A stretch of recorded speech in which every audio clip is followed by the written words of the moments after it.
So much to take out of the scrum, but I'm going to focus on this. Here's Tyler Clevin hitting McMahon. So Max Domi comes in, and instead of defending McMahon, he gets two shots, two solid pops to the head. Clevin doesn't get a minor penalty for that at all. Those are two free shots that he's not penalized for. He doesn't get a penalty till later with Carlo in the middle of that pile. Domi also doesn't get a penalty for this. He gets a penalty for roughing Gaudette, also in the melee. Or brouhaha, as one of my viewers suggested I start using that term. But anyway, there's one linesperson holding Clevin back, and there's the other linesperson holding Domi back. But they both end up back in the scrum. There's Domi grabbing Gaudette, and here we see in the background, we'll see Carlo and Clevin getting their minor penalties. And in the foreground, we'll see Domi pop Gaudette with a sucker punch, a bare-fisted sucker punch, with the linesman right there in the way. So here's where they start against the glass. And Domi drags that linesman and Gaudette all the way a few feet out off the boards, trying to get himself free to deliver this sucker punch.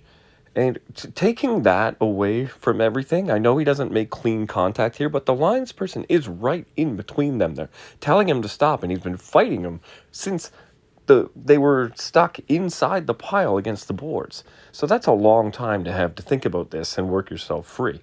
Now, first of all, check that out. That is a Halloween mask right there waiting to sell, isn't it? But that aside, under the tough call system, there's an automatic 5-game suspension for anyone who needlessly endangers an official. And I would say that fighting off an official or through or around official who is clearly breaking you up qualifies as needlessly endangering that official to get this punch in. Now, as for the punch itself, I'm going to leave it alone as far as my assessment goes. But for discussion's sake, how is it that far off of what Yakov Trenin did to Forbort, where he broke his orbital bone?